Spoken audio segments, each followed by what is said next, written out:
En Suisse, un arrêt cardiaque a lieu toutes les 1 à 2 heures. Seuls 20% des victimes bénéficient d'une réanimation par un tiers avant l'arrivée de l'ambulance. Pourtant, chaque seconde compte. Les lésions cérébrales commencent 4 minutes après l'arrêt cardiaque et chaque minute, on perd 10% de chances de survie.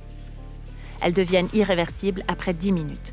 Pour augmenter les chances de survie, il faut bien comprendre que vous êtes un maillon indispensable à la chaîne de survie. Pour sauver, vous devrez alarmer de manière précise et immédiate. Effectuer un massage cardiaque précoce et si le défibrillateur est disponible, assurer la défibrillation. La chaîne est complétée par l'arrivée des secours professionnels et se termine par l'hospitalisation. Chacun de nous peut être confronté à une situation d'urgence vitale. S'y préparer est une nécessité car c'est un gage d'efficacité.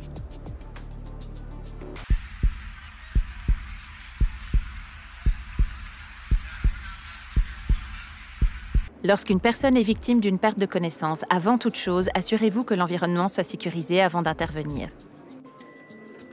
Pour évaluer l'état de conscience de la victime, donnez-lui un ordre simple, tel que « serrez-moi la main ». Si elle ne répond pas, stimulez les épaules pour voir si elle réagit.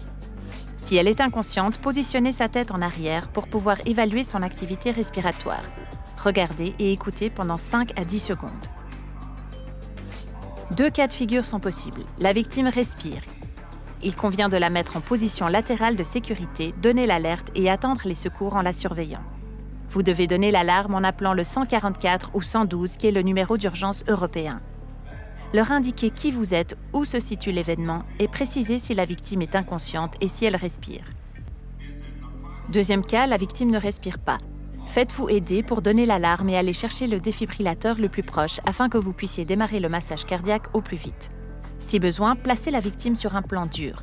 Repérez l'emplacement du sternum, placez le talon de la paume comme ceci et bloquez vos doigts.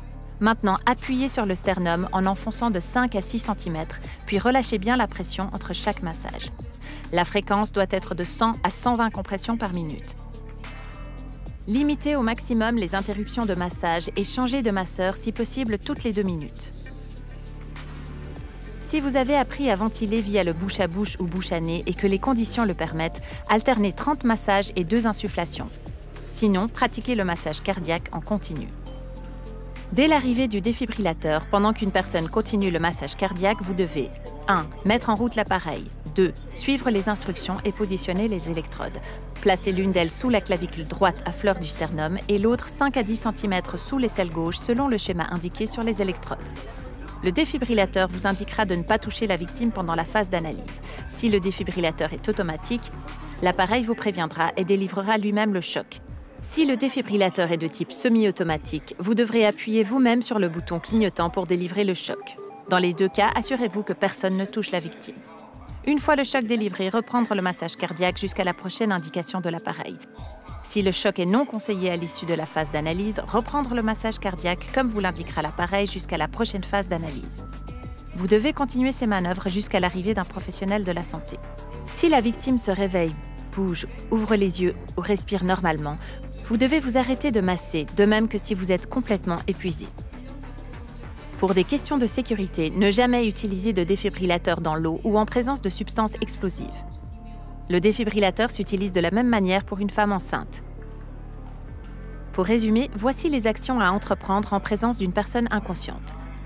1. Contrôler la sécurité des environs. 2. Vérifier son état de conscience ainsi que sa respiration. 3. Appeler de l'aide et donner l'alarme, prendre ou demander un défibrillateur. 4. Pratiquer le massage cardiaque. 5. À l'arrivée du défibrillateur, suivre les instructions de celui-ci. En cas de nécessité, agissez, car même un geste imparfait sera plus bénéfique que l'inaction. N'hésitez pas à pratiquer les gestes qui sauvent.